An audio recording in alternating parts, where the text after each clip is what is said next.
नमस्कार शेतकरी बंधूंनो, मी सोमवंशी विशाल आदर्शका India private limited कंपनीचा प्रतिनिधी. आज आपण केळीच्या प्लॉटमध्ये आलेलो आहेत आणि केळीला जे टेम्परेचर आहे ऑप्टिमम टेम्परेचर जे 20 ते 35 डिग्री सेल्सिअस 20 ते 30 डिग्री सेल्सिअस लागतं. आणि ह्या वर्षी सगळ्यात मेजर समस्या आलेली केळीवर जी आहे ते जे डिसेंबर आणि नोव्हेंबर आणि डिसेंबर म्हणजे हिवाळ्यामध्ये टेम्परेचर 15 डिग्री सेल्सिअसच्या खाली गेलं होतं. आणि सध्याची कंडिशन जी आहे जे एप्रिलचं टेम्परेचर हे 35 अबव आहे, 35 डिग्री सेल्सिअसच्या वरी. आणि इथून पुढे 2 महिन्यामध्ये एप्रिल मे मध्ये कमीत कमी ते 38 डिग्री सेल्सिअस ते 40 डिग्री सेल्सिअसच्या जवळजवळ जाईल. आणि त्याच्यामुळे हिवाळ्यामध्ये एक प्रॉब्लेम आला होता, सेम तसाच प्रॉब्लेम आता पण येत आहे. केळी जी आहेत ती ट्रेसमध्ये जात आहेत, ताणामध्ये जात आहेत.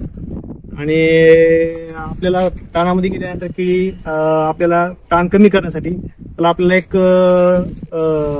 फवारणी द्यायची आहे. त्याच्यामध्ये आपल्याला टॉपसील 2% टॉपसील ऑर्थोसिलिक ऍसिड जे नावाने मिळतं ते 2% एका पंपामध्ये कमीत कमी एक 40 ml प्रति पंप हे आपल्याला द्यायचं आहे. त्याच्यामुळे काय होईल, केळीचा जो ताण आहे ते कमी होईल आणि आपल्याला अशी पूर्ण जे हिरवीगार केळी आहे आणि आपल्याला दिसून येईल. आणि पहिलं टेम्परेचर कमी आणि जास्त झाल्यानंतर हे पोंगा अडकण्याची शक्यता होती, त्यात पोंगा अडकत नाही. आपण ह्या केळीला टॉपसील हे दिलं होतं आणि ड्रीपद्वारे आपल्याला प्रति एकर 2 लिटर हे टॉपसील ड्रीप मधून दिलं होतं. त्याच्यामुळे आपण त्याचे रिझल्ट पण पाहू शकता.